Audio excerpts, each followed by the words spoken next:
Okay. Good morning, everyone. I'm Todd Sumney. I'm the Chief Industry Officer for HomeSmart International. I'm actually joining the webinar today. I'll see if I can give you a view here.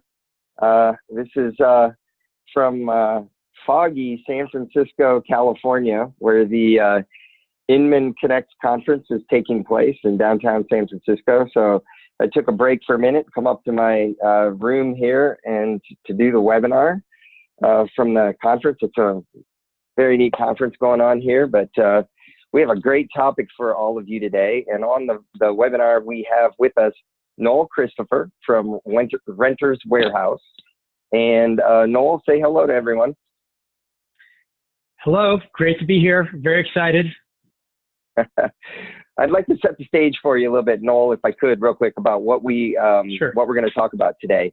And basically, it's about talking about opportunities of renting versus only focusing just on selling and winning the listings. In many markets right now, inventory for rental property is in very high demand. I think you're going to show us some things on that today. And so one of the things that I heard from you, or that I know to be true, is in those instances, in those markets where rental inventory is in super high demand, that we could work with our customers to, instead of selling their home, get them to rent their home, turn it into an investment property. They still need to move out of the home, to rent it. So they still will end up doing a listing or buying a home elsewhere. But it's an opportunity for a customer to turn a property into a rental property and make income, become an investor client, and and the agent still benefits from it as well. So I think that's what we're going to talk about, and then in turn, we have steps that you can take about how you can actually engage and how you can get involved. So how'd I do, Noel? Is that what we're going to talk about? That's great, Todd. I really appreciate it. And I'm going to go ahead and get going into it. It's really about thinking outside the box and understanding the market that's happening these days. And it's a lot. The landscape of ownership in the United States has changed, and we're not quite sure which direction it's going to go. Some people tell you it's going to continue. Home ownership is going to continue to go down. Some people say it's going to go up. But I think most of us agree the level that it was at, the government intervention to get it to that level in the past cycle did not work. So, if you look at some other countries like Europe, home ownership is around 30%. It used to be around 70% 10 years ago. I don't know if we're going to get to that point where we have a different model here in the United States. But really, it's about thinking outside of the box and not just thinking about the sell of the home for a homeowner, but also thinking about the teaching or enabling and educating a homeowner to become an investor. And so, in some situations, selling their home is absolutely the right thing to do. It's appreciated, all kinds of numbers, and they should sell it. And then you're switching to, not that they should rent that home, but maybe they should buy an investment property too. So this can apply to both of those things. I love it. Some of the things we're going to talk about is who we are, a term that we coined called rent estate versus real estate. Why rent estate? Tax benefits, how to get started, and talk a little bit about our agent referral program. So who we are, we are a national property management company. Give you a quick history of Renters Warehouse.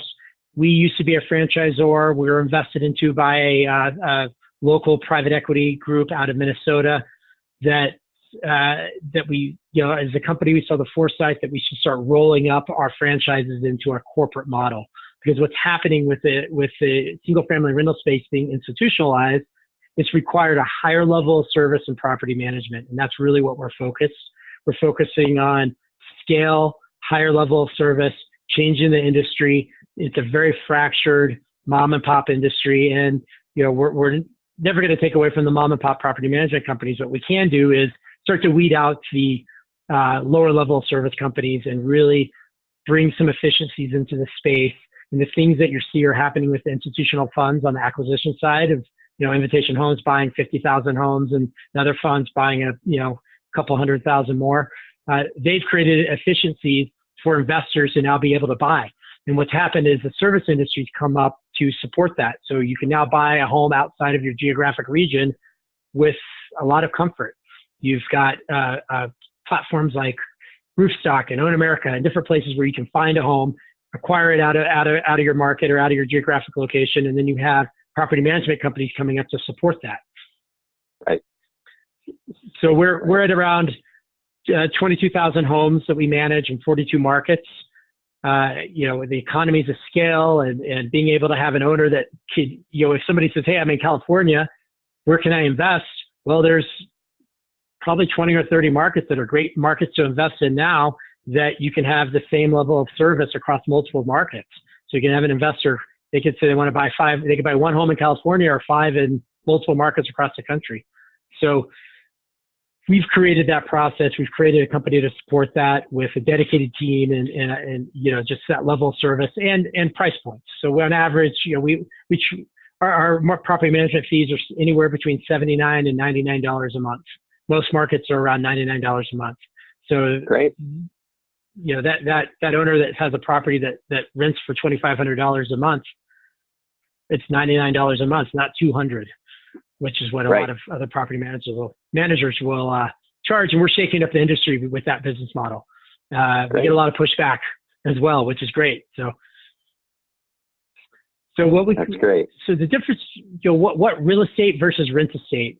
So real estate is buy and flip, one and done, some declining home ownership.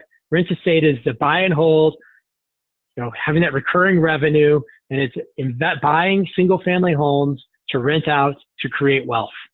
And to give you some quick numbers, there's approximately, just in single family long-term rentals, there's about 17 million single family home rentals in the United States. Over 50% of those are owned by somebody who owns one home. It's their home that they inherited. It could have been their home from the downturn that they couldn't sell, and now they own it, and it's doing great. It's positive cash flow. It's turned into an investment. So you have a lot of investors that are out there looking to that don't even realize that this is a more mature asset class. They can invest in properties all around the country or in their own market. And sometimes we get owners that feel that they should sell their home, and instead of as opposed to renting it. And so something you mentioned, Todd, earlier, it's a little bit counterintuitive to most agents, because they're thinking, well, they've got 2 transactions. They've got the sell and they've got the buy on the new home. Well, if you look at the length of time homeowners are owning homes, it's 5 years plus, up, creeping up in that 8-year area. So now you've locked yourself out of that client for that amount of time. If you can take them and educate them, enable them to possibly rent that home, and then they can go buy it. They still have to buy the home they live in, and they're still going to buy and sell the homes that they live in. They can rent their home, use equity, or sell their home and then buy another investment property. So it's not always about just convincing them not to sell their home, because there's going to be situations as a trusted advisor that you're going to want to advise them to go ahead and sell their home. But they're going to spend a lot of money on, and they're going to spend a lot of money on transactions costs and commissions. Right. Well, and I even have one other additional. Yesterday here in San Francisco, there was a panel actually where 2 agents were speaking to other real estate agents in the audience, and they were talking about how there are some real estate agents that over 20 years they've bought 1 home a year, and themselves and run the and have that rental income. And they talked about how you're really building assets to retire, and to retire early. And one of the agents was talking about how she takes 20% of every commission check and puts it toward building rental properties. And she's buying properties, as quickly as she can while she's selling other homes. And here she's building another revenue stream, building another asset while she's still doing her regular real estate business. And I just thought it was brilliant. That's another idea for agents, right? Absolutely. I mean, getting into this industry, we should all be investing into real estate. You're creating wealth, especially the recurring income, especially if you just go by inflation and rent increases and your basic appreciation. I'm not talking the ups and downs. I'm talking that steady line of 3%. Just with that, what it means in 5, 10, 20, 30 years is unbelievable. I'm going to walk through that as well. So Right. we call it the four pillars of financial freedom. Equity, appreciation, cash flow, and tax breaks. Those are all benefits of owning a single family home rental. And those all factor into your wealth and your equity and all of those things, because owning a home, you get a lot of those things, but you don't get the cash flow, and you're pigeonholed into that one area. And something else that's also very interesting about owning a rental is that you have two markets. You have an investor that could, if you decide you need to liquidate, as opposed to buying an apartment or commercial buildings or things like that, which are all great investments. And I suggest that, you should always look at all those different investments. But if you own 5 single family homes and you decide that you need to free up some cash, you can sell one of those homes. And not only that, you can sell that home either to an investor or a homeowner. So you've got 2 exit models. And that's what makes a single family home rental marketplace and space very interesting, is that you're not just stuck on a homeowner sale. The values could go down for the homeowners, but that rent, that rental income, that income approach to value that home is going to be where it is. And if you look at the rents over the years, the rents have stayed pretty steady. They dip down in some really big downturns, but that's just because there's more rentals available. And we're even seeing it now. You can read a lot of things that have been put out there about the rents flattening out. That's in apartments. The apartment owners and the apartment developments in the industry bet on the downturn that all of these homeowners that were displaced were going to want to move into apartments. Well, there's single family homes available.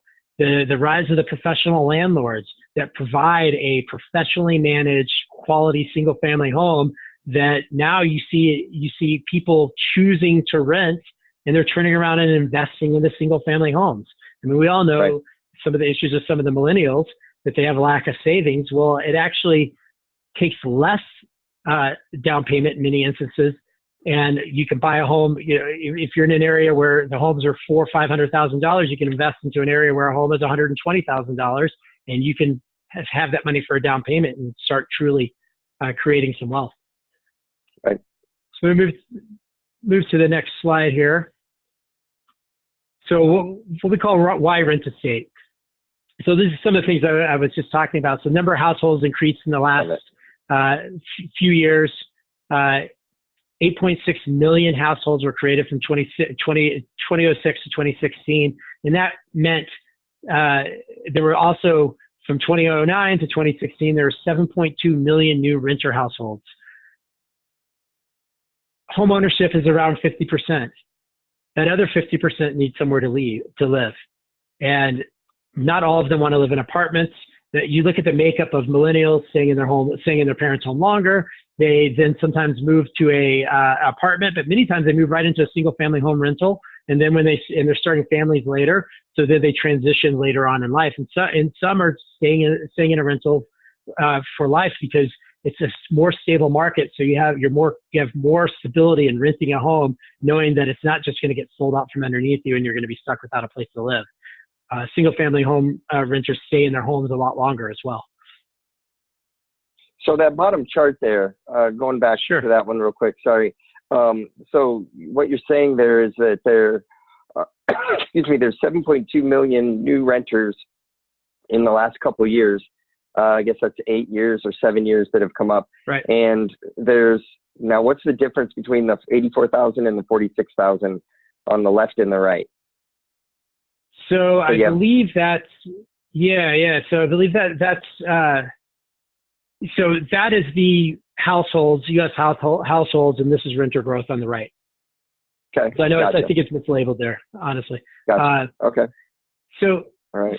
So if you think about it, and even to break down the numbers a little bit more, 50% or so of all single family rentals are owned by somebody who owns one home.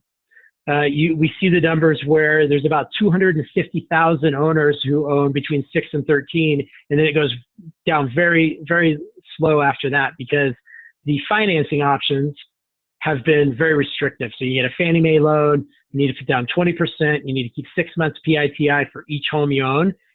there are more financing options available because of the institutional funds coming in and investing, securitizing debt, and doing a lot of things with the single family rental spaces, that you can now go get a single asset rental loan.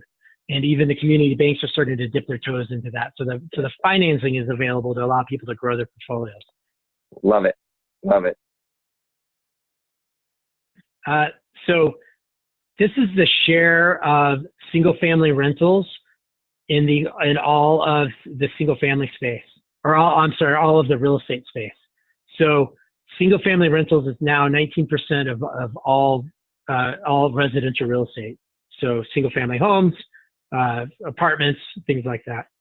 And if you add in 1 to 5 units, it even increases more, because you kind of include so we say there's 17 million single family homes. If you add in 1 to 5 units, there's about 22 million. So when you get into the urban areas, you don't really count the up to 5 units as a multifamily. It's still considered single family in a lot of circles. All right. So they figure that about 12 million households will be formed in the next decade. And that's big. And so half of those people are going to need a place to rent, all those people are going to need a place to live, but that's households. That's a big number. So if we just take the numbers how they are and keep the home ownership the way it is, there's going to be a lot of demand for rentals. There's a huge amount of demand for rentals. In fact, there's such a demand for rentals that the developers are now starting to build to rent communities all over the country. And Phoenix is a prime example. They're running out of housing stock. Yep. Yeah.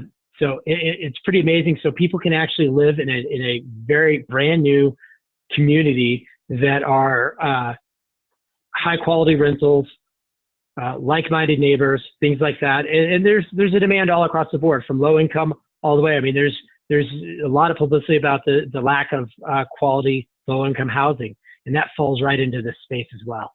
So when I'm talking about single family home rentals, I'm talking everything up to 1 to 5 units, and then you kind of get into the multifamily world as well. Right. So now to kind of get into the nitty gritty here about some of this is some basic stuff for some people, but these are some things that you want to walk through an owner when they're thinking about selling or investing in the single family rentals. And we're going to share this deck later on as well. So it's just, you look at the cash on cash return. It's not the return of the purchase price of the house. It's the return of the investment. It's the return of how much cash you put in. So this is a prime example. Buy a $100,000 house with $20,000 down, annual cash flow of $2,000. That's a 10% return. That's better than you're going to get in the stock market, a 401k, many other investments. And that 10% is on cash. That's a pretty, that's not accounting appreciation, some rent growth over years. That's 1 year. That's year one.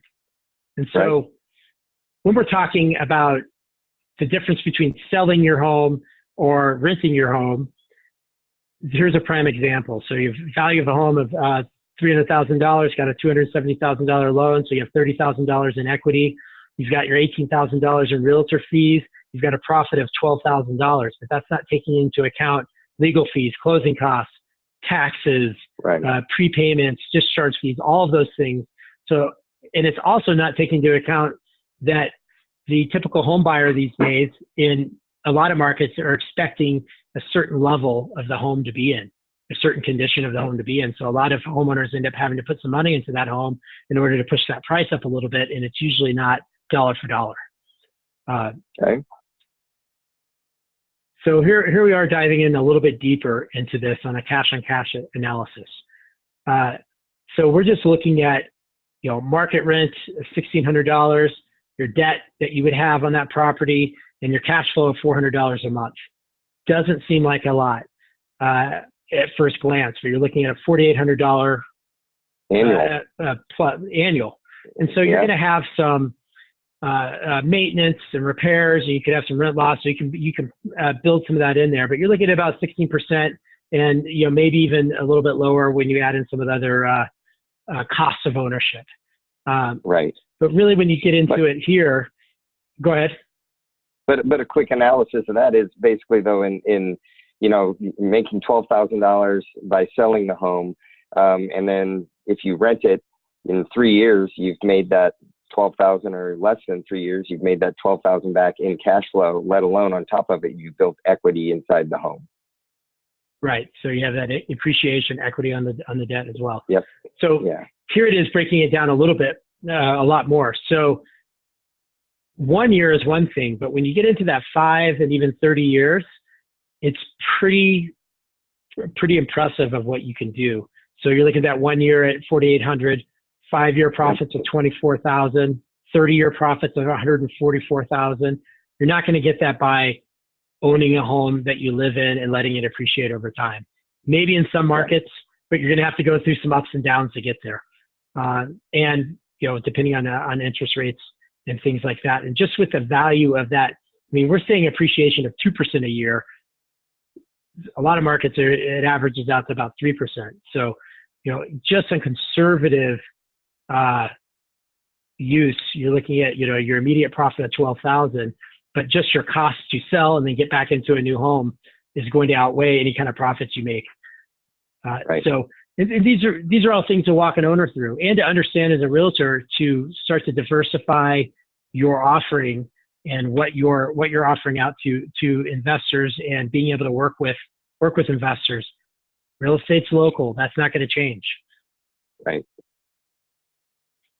Perfect. So what I'm seeing here, though, with the charts you showed us originally, as well as this analysis, there's a big opportunity here. There's a big opportunity for the realtor. There's a big opportunity for the consumer to venture into renting. Yeah, absolutely. So you look at about 20% of the sales happening right now are investor sales. And if you think about, you know, a lot of people get focused on the institutional investors. It's true, they're out there buying, but they own less than 1% of the entire rental marketplace. It is a mom and pop, small investor market dominated by those types of investors. And for example, we manage for 14,000 owners. We're working on educating and enabling those owners to buy another home. A lot of them don't even realize what they have. A lot of them were accidental landlords. And a lot of people fell into owning single family rentals in the last downturn, and now they're turning into intentional investors. I love it. All right, so where do we go from here? Yeah, so there's some just basic things there. You know, you get a lot of tax time savings, mortgage interest, repairs, maintenance, you know, all those kinds of things that you can deduct. And I'm by no means a tax attorney, but there's some really great benefits. So we're offering a agent referral program that we're working with HomeSmart that we're really pushing, because we see the value in working with agents. Renters Warehouse as a company does not represent buyers or sellers of real estate. We earn referrals, absolutely. It is important for us to work with a local agent, and that's, you know, we love HomeSmart. We love what you guys are doing. You're the new school of real estate brokerages, and I see that change happening. So we can offer a $500 referral for any agent who refers us an owner that owns one house. If they own 5 houses, we'll pay $500 per door. It's per door. We also offer a $250 referral for tenant placement. So if it's not something that agents into placing that tenant, but if they want to place a tenant, they can place a tenant. We'll manage the home for them, and we'll pay a $500 referral. We have a www.renterswarehouse.com/referral. We have an automated system. You enter in the information. We'll track that referral. We'll report back to you during the process, throughout the process.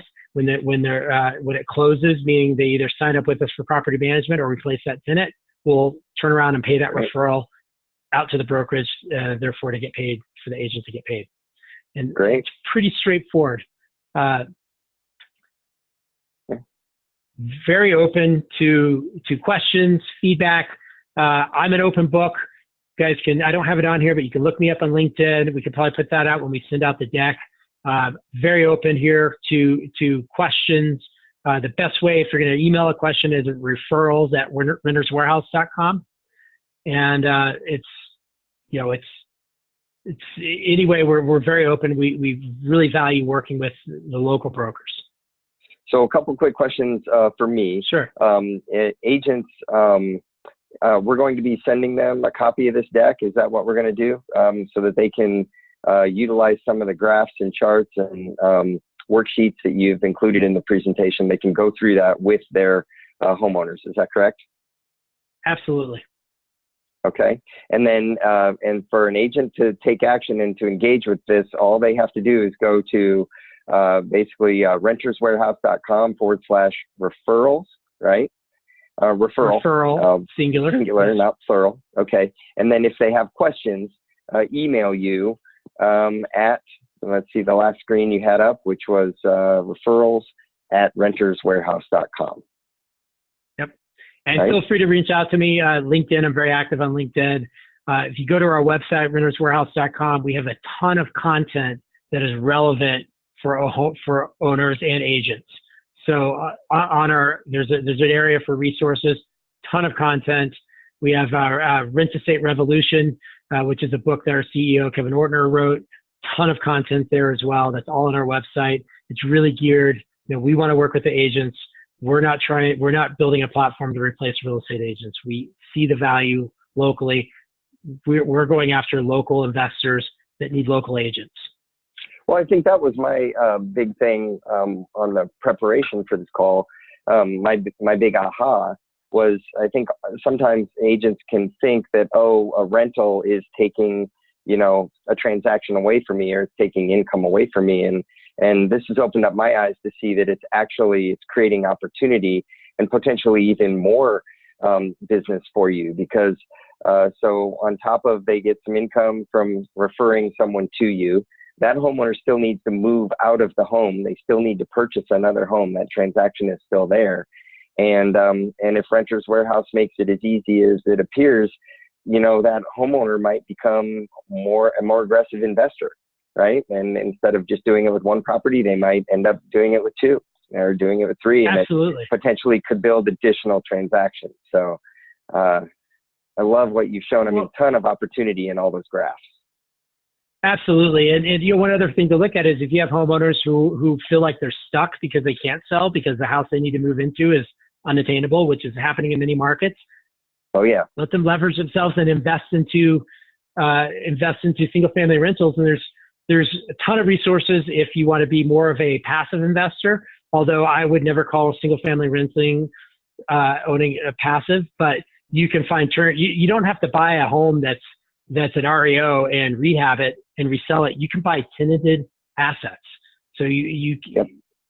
And there's a bunch of resources for that. So yep. No, actually, one of the panelists yesterday on the panel that I told you about that I watched mm-hmm. was one of the things that she was doing was she was merely taking over homes that people just wanted out of. They just literally she was just taking over payments and giving them a way out of a situation that they didn't want to be involved in anymore.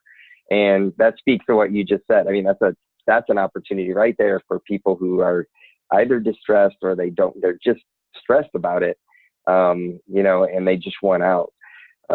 So yeah, so two quick questions here real quick. One says, basically, what if they need equity in their home to buy their next home? Well, it all depends. It depends if they have equity in their current home. They can leverage that equity many times. It's so when on the lending side, there are some ways that you can leverage the current equity you have in your house, as well as if you rent that house out. That's not that's not going to ding you on your loan. It's not going to look at it and say, well, you have this liability at $1,200 a month. You actually don't have a liability. You have a positive. So you're helping in your cash flow and your DTI and things like that. Correct. Yeah. One other quick question, and I know you have a solution for this. It said, in selling rental homes in the past, I've noticed that property managers do a lot of work on the house for the seller, and they overcharge them for that work, and it isn't quality work. Do you have good partners for servicing the rental homes for reasonable prices? Yes. So if you ask any rental investor, whether they own 1,000 homes or one home, the biggest pain point is repairs and maintenance. And it is a pain point for our company as well. To find quality vendors in this day and age is very difficult. So we have, we don't personally do the work. We outsource it to vendors. And the reason we don't do that is because we don't look at the repairs and maintenance as a profit center, so that we can work on the side of the owner and work on their behalf and really focus on making sure they have quality work. What we can't control is where somebody owns a home, what condition it was when they bought it, what the quality work that was done before we came in play. But we do see that in this industry a lot, and that's something that we're really focusing on changing. And that's why with us, if you could be working with 5 different markets, it's markets that we're in, and it's the same point of contact, it's the same number you call, it's the same person or same department that's vetting those vendors. Whereas some franchises, you've got different levels of service in different markets. It's the same level of service in all of our markets. So it is right. Something that if you're an investor, you need to be active in. That's something you have to really watch out for. Absolutely. Right. But what I heard from yesterday is that you do take care of that as part of the service that you provide, right? Yes. We coordinate those vendors and coordinate that maintenance. Everything from answering the phone to coordinating with the tenants and all of those things. One thing real quick to comment on that if we have time is that it's not always about the less expensive work. It's about the time. Tenant retention is a direct reflection. Your ROI is a direct reflection on your tenant retention. Your tenant retention is a direct reflection on how quickly you respond to service requests. So you may be able to find a guy that can get it done by Friday for less, but we have a guy that could be there on Monday, and it is a little bit more, but you're going to have a happier tenant. So when you either that tenant's going to stay, and they are going to be more open to an increase in the rent, to raising the rents. And again, that's something that you take care of, and that's a policy. Quick response is something that your company does provide. Absolutely. Absolutely. Yep. 2 other quick things. What is the flat rate for property management? Was that was the 200 or one? Well, no, so it's depending on the market. Most markets, we have 1 or 2 markets that are $79, but that's very rare. It's usually between $89 and $99 a month. Okay. And we also have tenant placement is separate. That's usually 1 month, and then there's there's some other tenant fees that could be out there, your typical property management fees, lease renewal fees, and things like that. But we try not to nickel and dime the entire process. All right. And someone asked, when will you be in the San Diego market? Are you there now? No, we're not in California yet. We would love to be there. We would like to try to be there in 2019. We also are acquiring property management companies, and that's something I want to throw out there as well. We'd like to get into California. We would probably do that through an acquisition. We offer a referral as well to the agents. We'll pay a $25 referral per door for anybody who refers property management company that we acquire. We usually look at 400 doors or more that they manage and focusing on single family. Reach out to me if you have a property management company that is in pretty much any market. Right now we're focusing on some of our existing markets. We'll pay that referral, and we've paid out some pretty big referrals because we've got companies that are 1,000+ stores. Great. Wonderful. All right. Well, I think that we are wrapping up here on our time. Noel, thank you very much. This was very helpful. Again, just the call to actions for if you have questions, send an email to referrals@renterswarehouse.com, and also go to their website, renterswarehouse.com. Tons of information there, or go to renterswarehouse.com/referral just to get started. So thank you, Noel, for being here with us today. We really appreciate it. Tons of opportunity here, very exciting, and I hope our agents take advantage of it. Thank you very much. All right. All right. Take care, everyone. Thank you for joining. Bye-bye. Appreciate it.